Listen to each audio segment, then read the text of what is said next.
नमस्कार किसान भाइयों, स्वागत है आप सभी का आपके अपने मंच फार्मर पॉडकास्ट पे। तो किसान भाइयों, आज हम बात करने वाले हैं कि धान की नर्सरी वैज्ञानिक तरीके से कैसे तैयार करें। किसान भाइयों, खेती सिर्फ मेहनत का काम नहीं है, यह एक विज्ञान है। अगर हम बात अगर हम बात धान की करें तो एक अच्छी फसल की बुनियाद होती है उसकी मजबूत और अच्छी नर्सरी।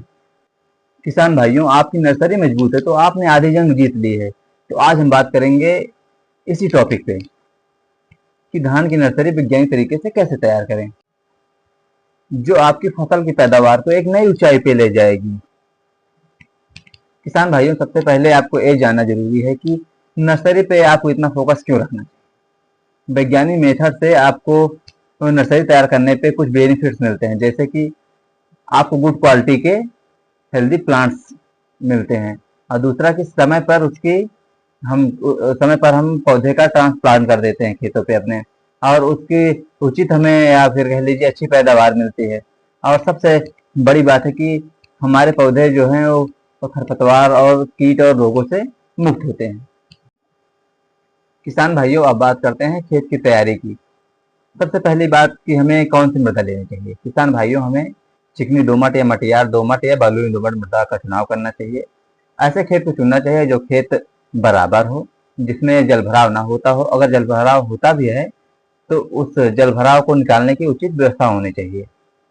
और किसान भाइयों, आपके पास खेत के पास ही सिंचाई की व्यवस्था होनी चाहिए। तो किसान भाइयों, खेत की तैयारी करने के लिए हमें खेत को 2 से 3 बार अच्छे से उसकी गहरी जुताई करवा देनी चाहिए, जिससे कि हमें मृदा संबंधी खरपतवार और रोग कम मिलते हैं देखने को। किसान भाइयों, अब आते हैं बेड की तैयारी पर। किसान भाइयों, बेड का साइज, उसकी लंबाई 10 से 15 मीटर और उसकी चौड़ाई 1.2 से 1.5 मीटर रखनी चाहिए। और किसान भाइयों, उसकी ऊंचाई खेत से 5 से 10 सेंटीमीटर ऊपर रखनी चाहिए कि उसमें जल भराव ना हो सके। किसान भाइयों, 1 हेक्टेयर की रोपाई के लिए 700 से 800 वर्ग मीटर की नर्सरी काफी होती है। किसान भाइयों, रही बात बीज की, तो बीज हमेशा सर्टिफाइड बीज ही लेना चाहिए, जो कम समय में पकने वाली हो और रोग प्रतिरोधी किस्में हों, और वो हाई यील्डिंग वैरायटी हो, जो कि हमें उच्च पैदावार दे सकें। किसान भाइयों, धान की नर्सरी वैज्ञानिक तरीके से तैयार करने के लिए उसमें बीजों को बिना उपचार के बोया ही नहीं जाना चाहिए। किसान भाइयों, जब बीज आप मार्केट से ले आए तो सबसे पहले 10% नमक के घोल में बीज को डाल दें। जो बीज हल्के होते हैं, ऊपर आ जाते हैं, उन्हें आप निकाल के बाहर कर दें। जो अच्छे बीज हैं उन्हें आप इकट्ठा कर लें। फिर किसान भाइयों, उन्हें 10 से 12 घंटे के लिए भिगो दें और उन्हें बाहर निकाल के कार्बेंडाजिम 2.5 ग्राम पर केजी सीड के लिए काफ़ी होता है, और ट्राइकोडर्मा 10 ग्राम पर केजी सीड के लिए काफ़ी होता है। आप उससे बीजों को उपचारित करके छाया में सुखा के आप नर्सरी तैयार करके उसमें उसका छिड़काव कर दें, जिससे कि रोगों से बचाव होता है। और किसान भाइयों, धान को भिगोने से हमारा जर्मिनेशन बहुत तेज होता है, जबकि जल्दी हमारे बीज के अंकुरण निकल आते हैं। किसान भाइयों, बोने के लिए ध्यान रखें कि 1 हेक्टेयर के लिए अगर आप हाइब्रिड बीज ले रहे हैं तो उसका हाइब्रिड मोटा सीड्स ले रहे हैं तो उसका 25 से 30 किलो होना चाहिए। अगर आप संकर ले रहे हैं तो 12 से 15 किलो। अगर आप पतला धान ले रहे हैं तो उसे 18 से 25 केजी काफ़ी हो जाएगा। और किसान भाइयों, गीली नर्सरी में छिड़काव विधि अच्छी होती है, और जो सूखी नर्सरी होती है उसमें हमें कतार अपनाना चाहिए। ये जो सीड है हमें उसे लाइन में बोना चाहिए।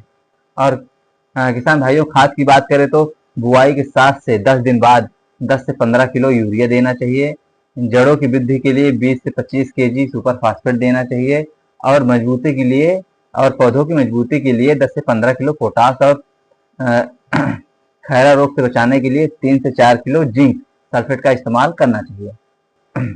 किसान भाइयों, धान की नर्सरी में जो झुलसा रोग लग जाता है या फिर हम जो कीट आता है हरा तेला, उसको रोकने के लिए कार्बेंडाजिम या नीम का तेल का उपयोग करें। और किसान भाइयों, खरपतवार के लिए रुपाई से पहले ब्यूटाक्लोर का इस्तेमाल किया जा सकता है। किसान भाइयों, जब धान की नर्सरी 20 से 25 दिन की हो जाती है तो उसके पौधे 15 से 18 सेंटीमीटर तक लंबे हो जाते हैं, तो खेत में ट्रांसप्लांट करवाने के लिए तैयार हो जाते हैं। किसान भाइयों, अगर आप वैज्ञानिक तरीके से नर्सरी करते हैं तो यकीन मानिए आपकी फसल की पैदावार भी अच्छी होगी और आपको मुनाफा भी अच्छा मिलेगा। उम्मीद है किसान भाइयों आज की ये जानकारी आप लोगों को पसंद आई होगी। अगर आप लोगों को वीडियो पसंद आया हो तो अपने किसान दोस्तों के साथ ये वीडियो जरूर शेयर करें और ऐसी बेहतरीन जानकारियों के लिए हमारे चैनल फार्मा पॉडकास्ट को अभी सब्सक्राइब करें और बेल आइकन दबाना बिल्कुल भी ना भूलें। किसान भाइयों, खेती बाड़ी से जुड़ी हर खबर सिर्फ फार्मा पॉडकास्ट पर। जय हिंद, जय किसान।